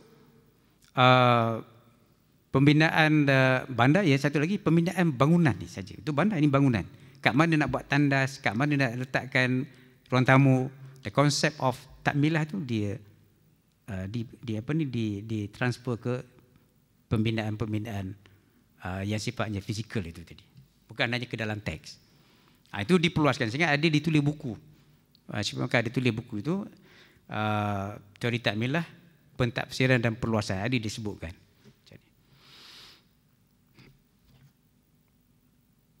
Okey, penerimaan khalayak terhadap teori sastra Malaysia ini. Ini ada pandangan daripada Tirto Suwondo. Ini pun saya jumpa dalam Google. Dia beri komen kepada teori takmilah. Sebenarnya dia sebelum pada tahun 1997, 98, mereka ni ada pernah berjumpa di Padang, Sumatera, membincangkan bagaimana perlunya sastra ini, sastra di rantau kita ni ada teorinya sendiri. Tetapi yang terhasilnya teori itu datang daripada sarjana-sarjana di Malaysia, tak terhasil daripada Indonesia. Kemudian Engku Maimunah. Kemudian ada satu lagi gagasan pendidikan estetika daripada pendekatan tauhid. Ini ialah gagasan oleh Muhammad Afindi Hassan. Dia pernah diterima oleh Aga Khan daripada University Institute for Study of Marine Civilization UK ni sebagai satu buku yang sangat penting yang menceritakan tentang karya-karya yang sifatnya theoretical Islam itu. Ada beberapa lagi oleh Zawi Yahya dan sebagainya, tapi saya nak tunjukkan bahawa maknanya ada respon kritis daripada pengkaji, bukan sahaja di Malaysia tapi juga daripada Indonesia dan juga di luar negara terhadap teori yang dihasilkan oleh sarjana di Malaysia. Saya pergi secara imbas nak beri satu gambaran tentang wujudnya teori-teori ini supaya sekurang-kurangnya anggota Masra tahu tentang ini. Walaupun saya rasa sebagian besar dah tahu. Cuma bagaimana nak menerima ini sebagai satu ilmu yang bermanfaat. Misi mengantara bangsa ini sebenarnya sudah bermula sejak pada tahun 1996 ini menerusi Engku Maimunah. Engku Maimunah masa ini masih lagi bertugas di KM lah. Masa itu juga dia bertugas sebagai chair of di Kerusi Melayu di New Zealand masa itu. Jadi dia memang menggunakan kesempatan itu menceritakan teori ini. Dan saya berkesempatan berbincang dengan Engku Maimunah ni, memang dia, kalau tak silap saya, dia membawa teori ini, takmilah ni ke New Zealand, ke Australia, ke Jerman dan juga ke Australia dan juga ke Filipina. Ceritakan tentang teori takmilah saja. Bagaimana landasan Islam itu boleh menjadi satu sos kepada pembinaan teori yang ditinggalkan oleh Barat. Okay. Kemudian saya ingat mengkuliahkan di universiti-universiti di Asia Tenggara ni, saya percaya kalau di UBD, Universiti Brunei Darussalam ni, masa zaman Hashim Awang dan juga Sahlan Mak Saman, saya ingat ada buku ditulis oleh Sahlan tentang perasaan bandingan dan memasukkan aspek teori ni dan diajar di universiti itu. Okay. Kemudian saya sendiri sewaktu saya jadi visiting dekat USU pun saya mengajar satu kursus. Dan di situ memang ada kursus tentang teori sastra dan saya mengajar, memperkenalkan kursus itu kepada pelajar-pelajar di USU. Dan saya ingat di Singapura oleh Dr. Manas Iskandar sendirilah, dan dia memang menulis buku di sinilah. Saya masukkan banyak strategi kat sini, macam mana boleh sastra ni teori ni dikembangkan. Yang pertama ni diajar sebagai mata kuliah di pusat-pusat pendidikan tinggi. Saya letak 3 raid, 3 tik. Tandanya apa? Okay, adalah, berjalanlah benda itu. Sekurang-kurangnya di Malaysia semua universiti utama memang mengajar di bawah kursus teori dan kritikan sastra. Digunakan dalam praktis, ya. Alih bahasa, ayat ni saya ingat ada kelemahan. Alih bahasa ni, diterjemahkan ni. Setakat ni yang saya jumpa ahli bahasa yang buku teori putika sastra oleh Muhammad Haji Saleh aja ke bahasa Inggeris. Kemudian dikembangkan, dimurnikan. Ini memang saya ingat tak dimajukan sangat. Disebarkan, merentas sempadan nasional dan internasional. Ni, yang keenam sangat penting ni. Melata jaringan kerjasama. Kalau rakan-rakan sastra dalam bentuk mastera ni pun tidak melihat ini sebagai satu potensi ke depan, saya rasa teori tak akan ke mana lah. Dia kena ada satu jaringan yang kuat untuk membolehkan sastra itu, teori ini berada dalam posisi kasus ilmu sastra di negara masing-masing. Terutama sekali dalam konteks untuk menyediakan alternatif kepada teori-teori barat. Kemudian melatih secara sebaran secara dalam talian. Ini pun tak banyak dilakukan saya tengok. Okey. Akhir sekali. Jadi teori-teori sastra Malaysia ini bagi saya ialah dia sebagai satu alternatif saja untuk membolehkan kita ada pilihan selain pada teori-teori barat yang kita pakai. Bukanlah hendak kata teori ini lebih baik daripada teori barat, bukan. Tapi ini sebagai satu pilihan yang kita ada untuk mendekatkan cara kita menganalisis karya-karya itu, ya. Kemudian kalau sekiranya dia berjaya menjadi satu bidang yang penting di rantau Asia ini, Asia Tenggara ini, tentu sekali dia akan menjadi tunggak yang memperkuatkan sastra Nusantara itu. Maknanya kita ada teori kita sendiri, tidak lagi sepenuhnya bergantung pada teori-teori pada barat. Dan yang ketiga ialah teori sastra Malaysia, teori sastra yang kita ada ini akan menjadi, dia mengidentitikan sastra di Asia Tenggara ini. Okey, dia mengidentitikan. Bukan lagi kita menggunakan teori-teori yang sepenuhnya bergantung daripada identiti sastra, teori sastra daripada luar daripada Asia Tenggara. Jadi saya mungkin bila bercakap tentang Asia Tenggara, saya kira bercakap tentang global selatan lah. Sekurang-kurangnya dalam lingkungan kita di rantau Nusantara ini. Saya rasa itu saja sikit perkongsian daripada saya. Saya sudahi dengan wabillahi taufiq wal hidayah. Assalamualaikum warahmatullahi taala wabarakatuh. Harum mewangi, cantik berseri, bunga di taman, indah menawan, indah ciptaan yang Maha Esa.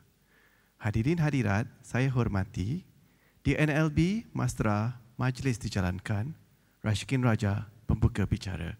Assalamualaikum semua, nama saya Rashikin Raja, saya merupakan moderator untuk hari ini bersama dengan Profesor Abdul Halim dan juga Puan Liana Nashita. Puan Liana, Okey, jadi tanpa membuang masa, kita akan teruskan dengan tema kita untuk melihat kesusastraan bukan sekadar sebagai cerminan budaya tempatan, tetapi juga sebagai jembatan kemanusiaan sejagat. Okey, sekarang masa mencuburi kita akan mulakan dengan menanyakan ada siapa yang soalan, untuk bertanyakan soalan kepada kedua pembentang. Kalau tidak, saya akan boleh mulakan. Okey, Dr. Roza.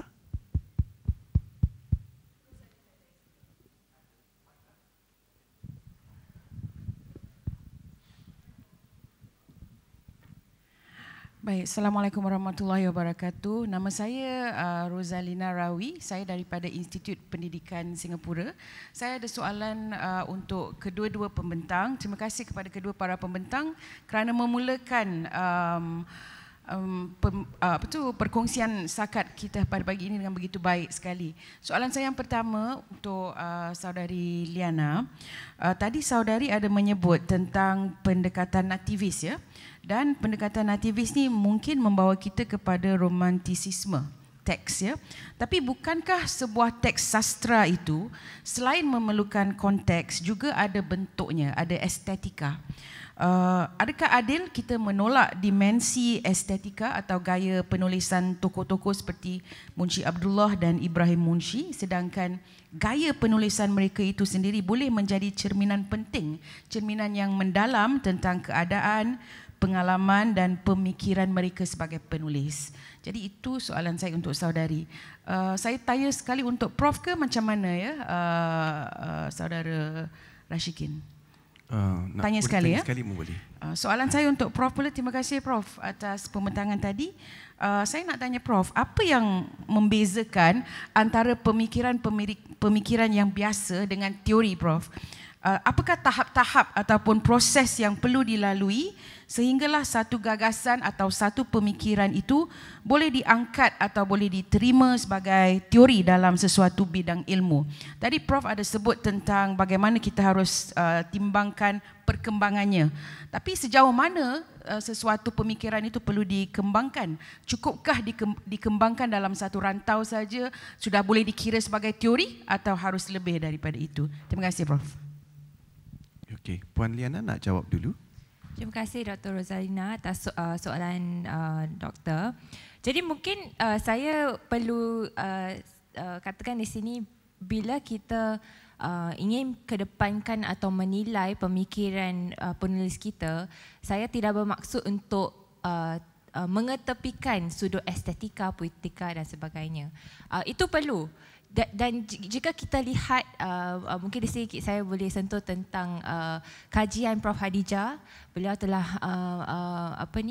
mengkaji pemikiran Munshi Abdullah dalam kajian PhD beliau.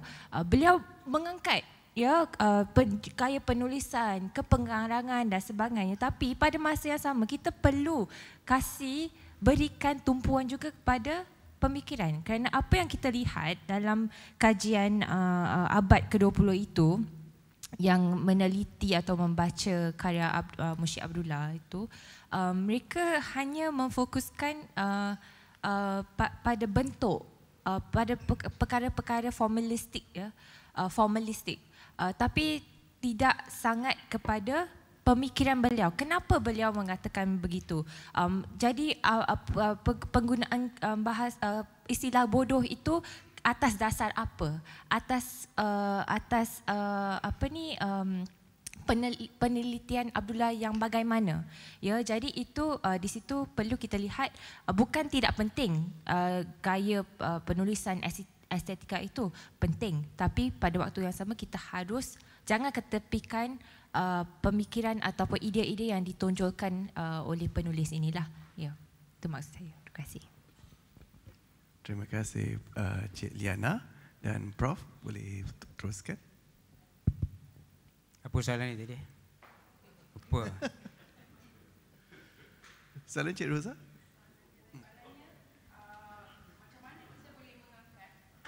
Soalannya Prof. Soalan saya adalah bagaimanakah kita boleh mengangkat ataupun membezakan antara pemikiran biasa dengan teori, Prof? Sejauh mana bila Prof kata perlu dikembangkan, sejauh mana kita kira perkembangan itu mencukupi dan apakah tahap-tahap atau proses sehinggalah satu gagasan ataupun satu idea tu kita boleh angkat sampai tahap teori, Prof? Terima kasih. Right. Terima kasih yang bertanya, soalan ni panjang. Kalau di parlimen kita tolak dah soalan ni. Jadi jawatan kuasa dia menilai soalan ni. Sesuatu yang kita rasa itu besar, pemikiran kan. Tadi pun dia ada bincang pemikiran. Pemikiran ni dia bukan kita we think something. Dia gagasan. Okay. Gagasan ini, pemikiran inilah satu gagasan yang kita nak sampaikan. Maknanya bila kita baca satu karya ini, kita akan temukan suatu benda yang kita akan nampak, istilah aku panggil macam ada the wow factor ni lah. Oh, ini sebenarnya yang pengarang nak sampaikan. Kalau you tak sampai tahap tu, dia hanya sekadar idea-idea biasa sajalah. Jadi macam tema gitu sajalah. Tapi kalau you fikir sampai begitu, maknanya dia ada faham satu makna selapis lagi. Ataupun makna yang selapis lagi. Bukan tengok surface satu makna sajalah. Jadi you boleh sampaikan 2-3 makna daripada pembacaan kita itulah. Biasanya dia akan daripada makna-makna itu, biasanya dia akan menggagaskan idea yang kita boleh faham sendiri. Mungkin orang lain tak faham, tapi kita boleh faham. Tapi macam mana kita nak sampaikan pemikiran itu? Di sini perlunya teori. You tak boleh nak cakap sembarangan begitu, siapa nak percaya? Walaupun you profesor, siapa nak percaya cakap kita? Tapi kalau you kata idea ni disampaikan melalui gagasan, melalui pendekatan apa tadi? Teori apa tadi? Sosiologi lah katanya kan. Dia ada melalui saluran itu. Jadi kalau dia tak membicarakan tentang estetika pun tak apalah. Sosiologi tak mementingkan estetika pun. Dia mementingkan tentang hukum-hukum sosial. You bicarakan. Jadi itu pentingnya. Dari segi akademik, kita boleh mempertahankan. So maksudnya akademik kat sini lah kita boleh mempertahankan bersama dia benar tak benar tu lain cerita. Betul tak? You nak kata bau minyak wangi itu bau busuk, boleh? You pakai pandangan dari siapa? Ada 5 ciri nak menyebutkan bahawa air wangi, minyak wangi tak sedap. Ada 5 ciri. Oleh pandangan oleh Azhar Ibrahim tahun 1986. Boleh. Pandangan dia. Dia memang boleh menyampaikan pemikiran dia, gagasan dia tentang bau minyak wangi itu. Tapi melalui saluran pemikiran oleh Azhar Ibrahim. Dia tak boleh cakap sembarangan itu dari segi akademik. Tak akan terima. Akhirnya daripada gagasan, daripada sebuah gagasan daripada pemikiran akan jadi sebuah gagasan. Gagasan tu nanti akhirnya dia bukan senyap itu.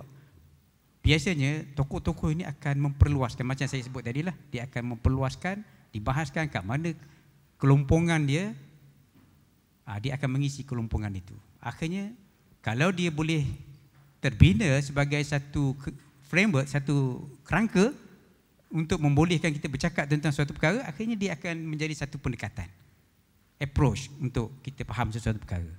Lama kelamaan diterima dan dia boleh menjadi satu alat untuk memahami satu fenomena yang lebih, orang panggil apa, lebih utuh. Dia akan boleh menjadi satu teori. Tapi harus dipertahankan. Teori ini bukan proses yang mudah. Proses ini kalau tak ingat silap saya, at least dia ada 5 proses. Pertama, kita harus menyampaikan idea kita dulu. Mungkin dalam bentuk karya kreatif.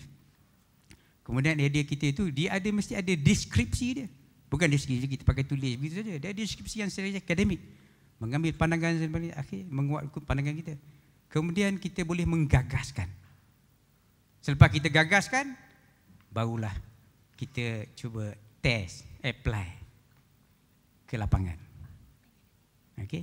Dan akhirnya kalau kita dah apply, ada kelompongan kat mana-mana, biasanya kita akan murnikan balik. Dan kemudian kita akan biasanya kita akan perluaskan lah. Biasanya begitulah proses dia. Tak akan mungkin mudah. Sudah ada nak tahu macam mana Sigmund Freud membina teori psikoanalisis. Kan? Dia tanya anak dia tentang dreams. Macam mana nak mentafsir konsep pemikiran bawah sedar. Dia kembali kepada drama Greek Yunani yang lama tentang kompleks Oedipus. Nak faham tentang konsep bagaimana orang tu boleh membuat satu-satu tindakan di luar pada rasional dia, di luar sedar dia. Nak faham dia tu saja bertahun. Kan? Bukannya hari ni bercakap tu jadi teori. Dia bertemu dengan pesakit dia tiap-tiap hari. Kan dia pakai jiwa kan. Dia tengok dan dia akhirnya dia merumuskan, buat gagasan, buat idea, merumuskan, akhirnya cuba test. Betul tidak? Dia akhirnya boleh test, jalan. Yang perempuan macam ni pakai make up banyak kan. Dia terus jadi dah alat tu make up tu. Tak jadi. Dia banyak kali test. Tak jadi test, pakai sini berkedut, masuk mak balik. Akhirnya dah lama test yang kedua, baru jadi. That is teori dia. That is teori. Dan mengapa perlu diperkenalkan? Dalam dunia akademik, saya rasa bukan dunia sastra saja, semua dunia akademik itu memerlukan teori. Saudara beritahu kat saya mana satu bidang ilmu yang tak ada teori. Ilmu orang nak beritahu tentang Islam datang ke Asia Tenggara pun kena ada teori, tahu tak? Teori kata Islam datang daripada China, daripada India, Gujarat, Tanah Arab, bawa macam-macam teori.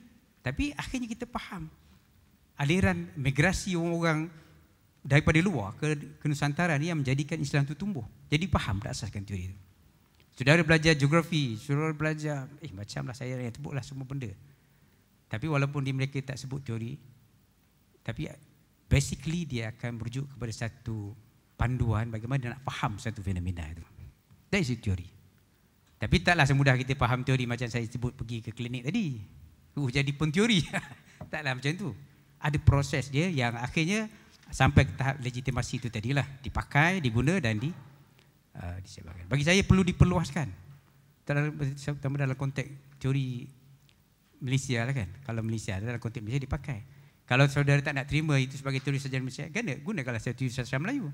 Tapi bagi saya Melayu tu agak terlalu, orang panggil apa? Terlalu dikotomi Melayu tu sangat terbatas.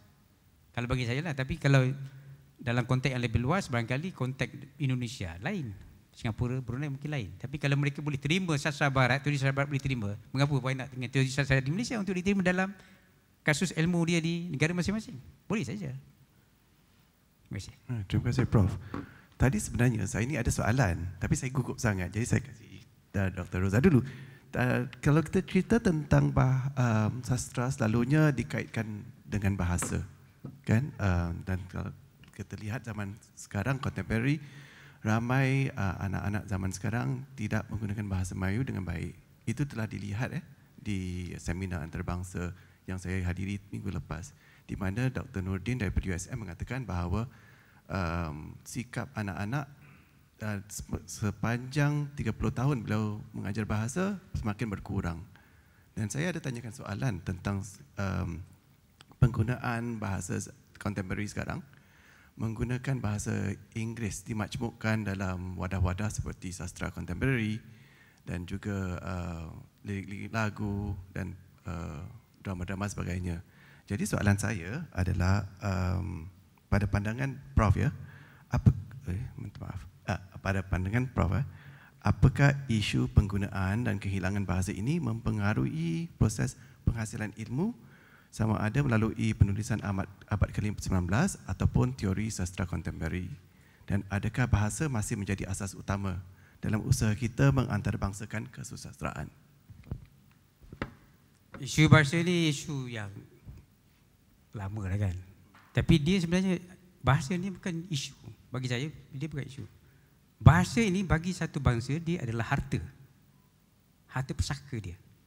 Yang mengidentitikan bangsa itu. Okey? Tak ada bangsa di dunia yang tak ada bahasa. Betul tak? Tak ada. Dia mengidentitikan bangsa itu. Satu daripada ciri dia mesti ada bahasa dia. Kalau saya orang Melayu, tentu sekali lah bahasa yang mengidentitikan saya adalah bahasa Melayu. Jadi tak mungkin saya akan nak ambil bahasa Inggeris, bahasa Cina, bahasa Tionghoa, bahasa Tamil untuk mengidentitikan diri saya. Walaupun saya gelap. Tak. Bahasa saya lah. Walaupun saya hanya nanti akan tinggal 3 orang saja dalam kampung saya. Betul tak? Bahasa itu akan mengidentikan saya. Kita tahu dah berapa banyak dah bahasa yang hilang di dunia ni kan. Salah satunya lah bahasa Sanskrit. Itu adalah source kepada bahasa kita juga. Tapi adalah dipakai aksara-aksara di macam di Thailand, di Jawa kan. Tapi saya nak beritahu je ialah bahasa itu dia bukanlah isu. Yang menjadi dia disebut jadi isu sebab dia berada, bahasa itu duduk dalam pentadbiran politik. Dia akan jadi begitu. Tapi kalau dia harta kita, siapa yang akan mewariskan bahasa kita? Bangsa orang bahasa itulah. You tak boleh nak paksa orang Cina, India, Tamil, orang mana untuk menggunakan bahasa Melayu sebagai bahasa identiti, dia tak akan dapat. Dia tak akan jadi begitu. So dalam konteks dunia sastra berkembang ini, sastra harus juga berkembang dengan bahasa bangsa itu. Maknanya kalau you nak memperkenalkan bahasa sastra dalam konteks antarabangsa, global selatan ke mana ke, boleh saja menggunakan bahasa Inggeris. Itu sebagai wadah penyampaian dan wadah komunikasi. Tapi bukan sebagai satu wadah identiti. Wadah identiti ialah kalau itu Melayu, Melayu. Kalau dia itu India, bahasa Tamil dia atau bahasa Malayam dia. Saya rasa itu isu dia. Jadi anak muda yang rasa macam terpinggir. Itu saya ingat isunya ialah berkaitan kepada macam mana dia menanggapi isu yang timbul itu. Kalau dia melihat itu sebagai forum, itu sebagai bahasa Inggeris, itu sebagai forum yang boleh memahamkan tentang jati diri dia dalam konteks masyarakat yang lebih terbuka, silakan. Bagi saya tak ada masalah.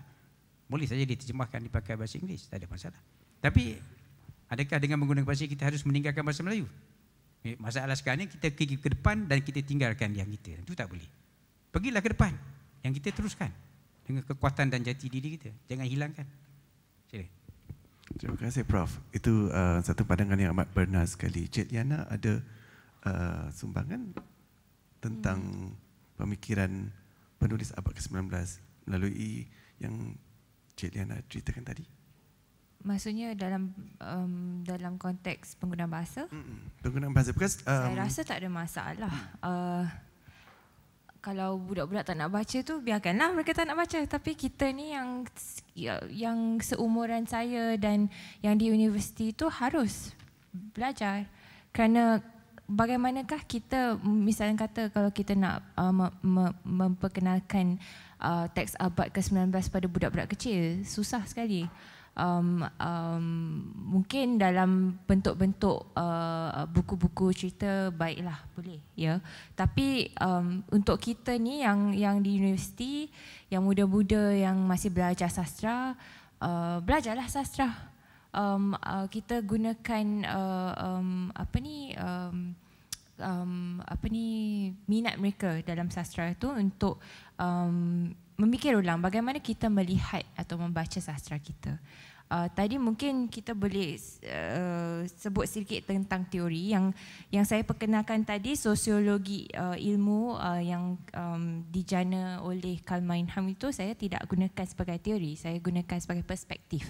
Kerana kalau kita lihat secara amnya perspektif sosiologi ilmu ini digunakan oleh pelbagai ramai sekali sarjana. Ya, mereka tidak menggunakan istilah sosiologi ilmu itu, tapi kalau kita lihat pembacaan mereka ada sisi-sisi melihat konteks, milieu dan sebagainya. Ya. Jadi balik kepada soalan saudara Rashikin, saya rasa tidak ada masalah kalau kita rasa yang penggunaan bahasa Melayu itu berkurangan, semakin berkurangan. Jadi itu menjadi tugas kita untuk mencari jalan untuk memperkenalkan teks-teks ini kepada yang muda-muda. Kan itu tugas kita. Jadi bagaimana kita nak perkenalkan, kita haruslah cari yang juicy yang menarik ya, tentang mungkin yang tadi saya kemukakan konsep istilah bodoh yang digunakan oleh Abdullah dan sebagainya untuk memancing minat yang muda-muda ini. Betul. Kadang-kadang kalau kita cakap bodoh tu orang akan tertarik. Okey, kenapa kita panggil kita bodoh, dan kita terus baca teks tu kan, dan kita tahu pemikiran Munsyid Abdullah itu sendiri. Jadi kita ada lagi satu soalan untuk ditanyakan. Boleh berikan mikrofon ke ujung sana? Assalamualaikum, nama saya Ali. Saya nak tanya soalan kepada Prof. Apakah teori sastra Malaysia yang unik yang kita boleh pasarkan kepada bangsa-bangsa yang lain? Dan sastra Malaysia tu apakah bezanya dengan sastra Melayu? Teori sastra yang unik Teori yang dijanakan oleh sarjana Malaysia ni, saya kategorikan kepada 3. Satu, sastra yang teori yang sumber dia tu datang daripada Islam. Yang kedua, yang asal daripada sumber Melayu itu sendiri. Dan satu lagi daripada sumber yang bukan Melayu dan bukan Islam lah. Okey, kalau sumber Islam ni saya boleh sebutlah teori takmilah umpamanya. Itu memang ada buku, dia rujuk pada kitab Al-Hikam sebagai asas untuk memformulasikan dia punya konsep takmilah. Istilah takmilah tu pun saya lalu tanya pada Syafiq Bakar konsepnya. Konsep takmilah tu kesempurnaan kan. Manusia ni dia tak sempurna, tapi yang hakiki sempurna Allah SWT saja. Tapi manusia ni dalam proses menuju kesempurnaan. Kita harus nak sentiasa memperbaiki diri. So dalam itu memang teori itu berasaskan semua pada Islam. Daripada 7 prinsip yang dibuat tu, saya nampak memang ke arah menuju ke situlah. Satu lagi ialah teori yang menggabungkan pemikiran Barat, Islam dan Melayu, macam teori SPB Pak K saya sebut tadi kan. Sistem pemikiran bersepadu, 4K. Asalnya 4L. 4K itu maksudnya kebitaraan, keagamaan, kesaintifikan sebagainya kan. Ini oleh Muhammad Yusuf Hassan. Dia menggabungkan pemikiran Edward de Bono, Melayu dan Islam.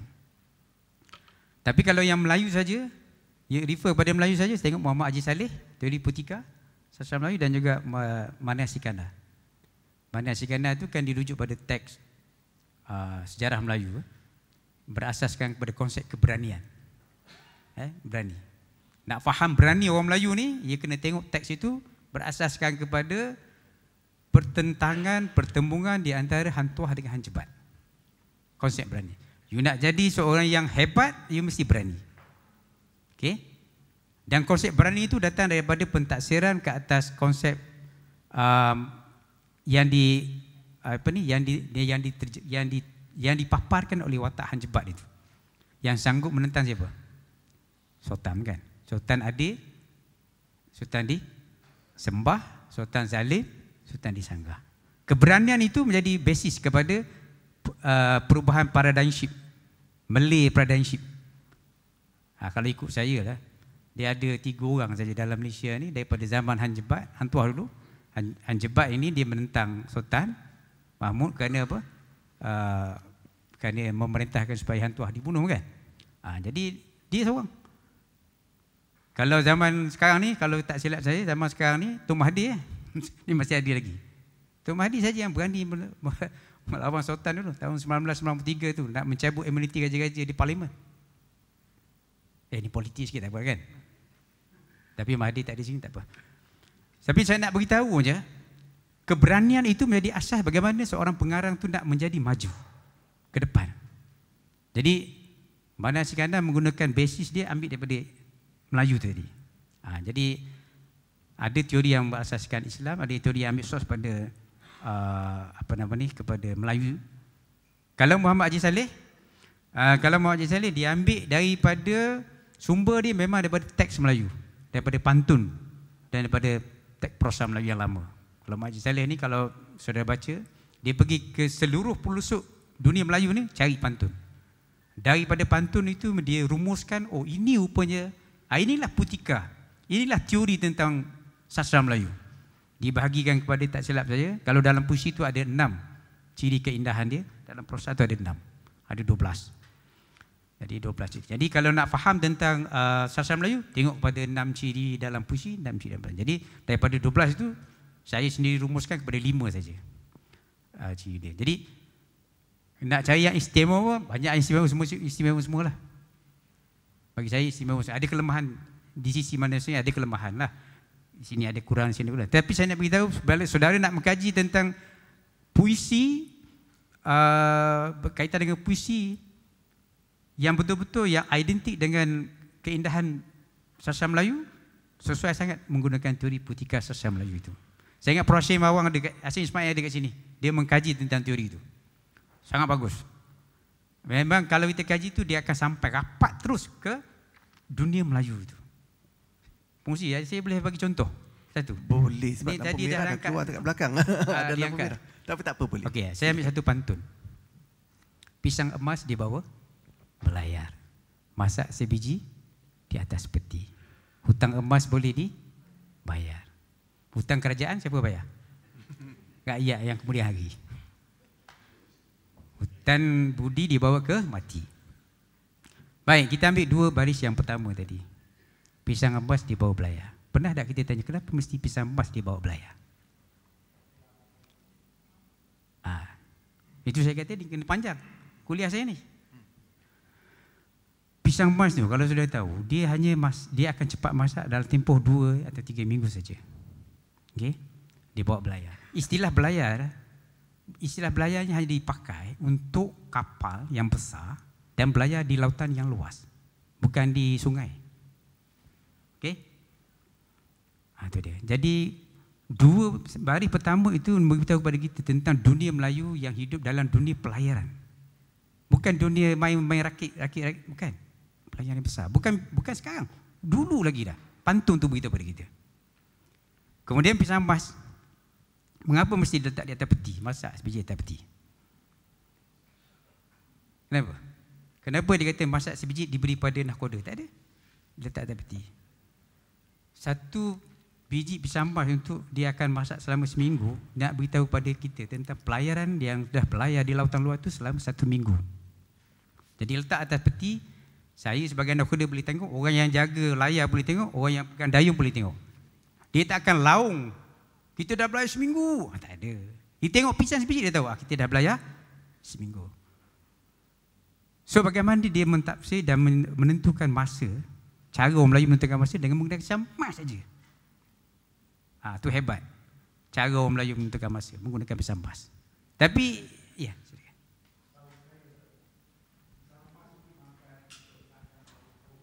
Itu mungkin juga. Makan pisang emas. Itu bukti betul juga. Tapi kena ada kajian sains pula. Tak beritahu.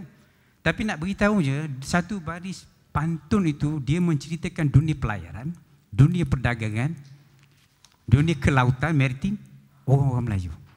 Itulah pantun. Kalau saudara gunakan teori Putika Sastra Melayu tadi, memang boleh sampai ke tahap itu cara kita kaji. Jadi bila saudara kaji dia ni, saudara boleh membahaskan, menghujahkan tentang kehebatan dunia Melayu berasaskan pantun itu. Itu satu baris baru. Berapa beribu pantun yang ada dalam alam Melayu ni? Banyak. Tapi masih nak habis kan? Dah habis. So banyak lagi teori yang boleh pakai sebenarnya. Istimewa. Tapi kita kena mendalami lah sikit. Okay, terima kasih Prof atas sesi yang berharga itu. Alhamdulillah kita telah mendengar kedua pembentangan yang begitu berharga, masing-masing membuka cakrawala baru dalam memahami khazanah kesusastraan kita di rantau ini. Jadi tadi Prof berpantun, saya pun nak buat pantun penutup. Saya tutup dengan pantun. Lautan pantai ombak berbuih, indahnya alam bukan kepalang, ilmu dikongsi menambah kasih. Hadirin semua budiman terbilang, sampai di sini sesi beralih. Mohon maaf silap dan kurang. Dengan itu saya akhiri dengan ucapan wabillahi taufik wal hidayah. Wassalamualaikum warahmatullahi wabarakatuh. Terima kasih.